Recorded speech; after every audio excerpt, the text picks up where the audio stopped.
Assalamualaikum warahmatullahi wabarakatuh. Perkenalkan, kami dari kelompok 1 kelas manajemen B1 semester 4. Di sini kami akan mempresentasikan mata kuliah Badan Lembaga Keuangan dengan tema Pasar Uang dan Pasar Falas. Berikut presentasinya yang akan dijelaskan oleh teman saya satu persatu. Selamat menyimak ya. Assalamualaikum warahmatullahi wabarakatuh. Saya Apwalina Sukma Ferlianda dari kelompok 1 ingin mempresentasikan tentang pasar uang dan pasar falas. Apa itu pasar uang? Pasar uang adalah pasar abstrak yang mempertemukan pihak yang kekurangan dana dengan pihak yang kelebihan dana. Berotorisasi tertinggi di Bank Indonesia yang berwenang mengatur, mengajukan, mengembangkan, hingga mengawasi kegiatan yang terjadi di pasar uang. Contoh, seseorang pembisnis pemilik perusahaan besar yang ingin melakukan ekspansi bisnis ke luar negeri dan membutuhkan uang sesegera mungkin. Lalu pembisnis datang ke lembaga keuangan yang menyediakan produk pasar uang, di mana si lembaga keuangan ini sebagai investor memberikan dana yang mereka tawarkan kepada si pembisnis. Setelah itu, apa itu pasar modal? Pasar modal ialah di mana para investor dan pencari modal memanfaatkan pasar modal untuk memutar uang dengan jangka waktu yang lama. Pasar modal terdapat bursa efek yang mewadahi surat-surat berharga perusahaan yang ingin menjual sahamnya. Berotorisasi di OJK yang berkoordinasi dengan BEI, di mana mereka bertanggung jawab langsung atas semua regulasi atas aktivitas transaksi yang terjadi dalam pasar modal. Contoh, sebuah perusahaan membutuhkan dana untuk kebutuhan jangka panjang operasional perusahaannya, kemudian membuat saham kepemilikan untuk dijual kepada masyarakat atau investor. Sekian. Assalamualaikum warahmatullahi wabarakatuh.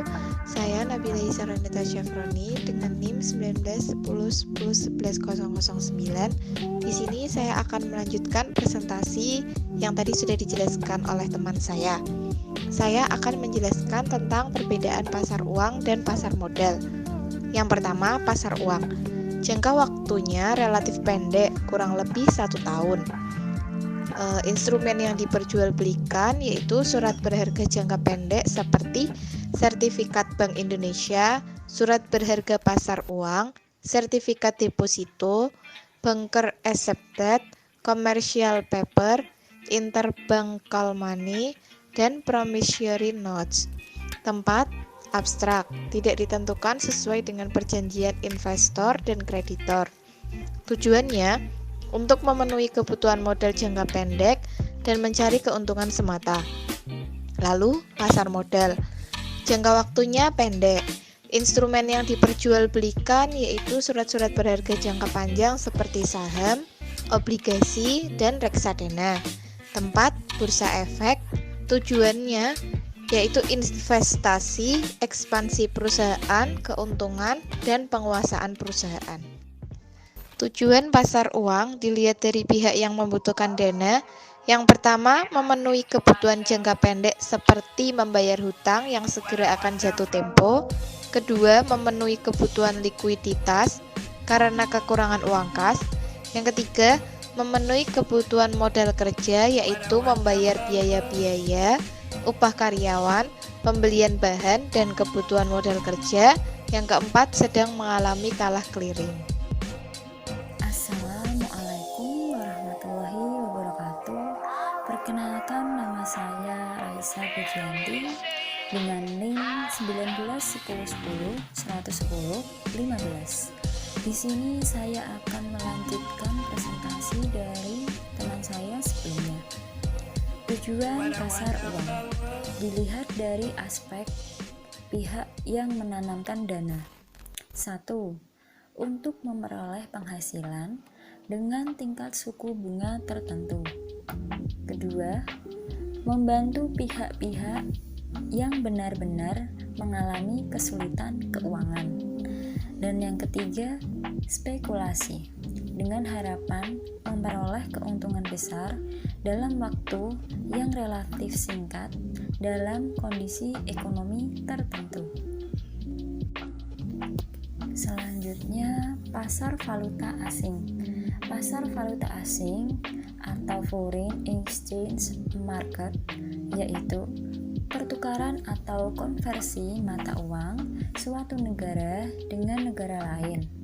Contoh kasus, seorang turis asal Singapura yang berkunjung untuk berwisata di Indonesia. Untuk memenuhi kebutuhan berbelanjanya, maka dari itu, turis tersebut harus menukarkan mata uangnya dolar ke mata uang Indonesia rupiah.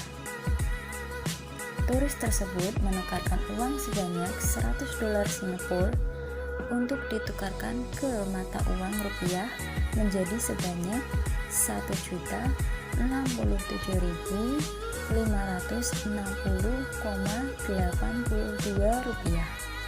Dalam pertukaran tersebut, money changer mendapat keuntungan sebanyak 10.000. Dalam pasar falas internasional, hanya mata uang yang tergolong convertible currencies yang sering diperdagangkan. Assalamualaikum warahmatullahi wabarakatuh. Saya Zainal Arifin akan melanjutkan presentasi dari rekan saya sebelumnya. Tujuan melakukan transaksi falas. Yang pertama adalah untuk transaksi pembayaran, dan yang kedua mempertahankan daya beli, yang ketiga pengiriman uang ke luar negeri, kemudian mencari keuntungan, yang kelima pemagaran resiko, dan yang terakhir kemudahan berbelanja. Jenis-jenis transaksi falas. Transaksi spot atau juga disebut spot transaction biasanya menyerahkan falas ditetapkan 2 hari setelah kontrak jual beli. Tetapi ada 3 macam spot transaksi. Yang pertama value today, kemudian value tomorrow, dan yang terakhir value spot. Transaksi tunggak atau juga disebut forward transaction, penyerahan dilakukan beberapa hari mendatang baik mingguan maupun bulanan dengan kurs yang ditetapkan pada saat kontrak dilakukan. Transaksi barter atau juga disebut swap transaction, kombinasi antara pembeli dan penjual untuk 2 mata uang secara tunai yang diikuti membeli dan menjual kembali mata uang secara tunai dan tunggak secara simultan dengan batas waktu yang berbeda untuk menjaga kemungkinan dari kerugian yang disebabkan perubahan kurs. Assalamualaikum warahmatullahi wabarakatuh. Saya Fira Ayu akan melanjutkan presentasi dari teman saya yang sebelumnya. Margin trading. Margin trading yaitu pembelian falas secara terus-menerus dalam suatu pasar dengan harga yang lebih tinggi. Syarat umum margin trading: 1. Dilaksanakan berdasarkan kebijakan direksi suatu kontrak yang telah disetujui sebelumnya. 2. Margin trading dilakukan atas dasar tersedianya margin deposit yang ada. 3. Ditetapkan setinggi-tingginya 10% dari modal bank untuk kepentingan bank. 4. Untuk kepentingan nasabah, margin trading ditetapkan setinggi-tingginya 10 kali dari margin deposit nasabah yang disetor ke bank. 5. Jika mengalami kerugian 5% dari modal, maka harus segera menghentikan kegiatan margin trading dan baru dapat dilakukan kembali setelah memperoleh persetujuan dari Bank Indonesia. 6. Margin deposit adalah nasabah maupun bank harus dicantumkan dalam laporan mingguan dan bulanan. Demikianlah presentasi dari kami. Apabila ada kesalahan dalam tutur kata dan penulisan, kami mohon maaf. Akhir kata, wassalamualaikum warahmatullahi wabarakatuh.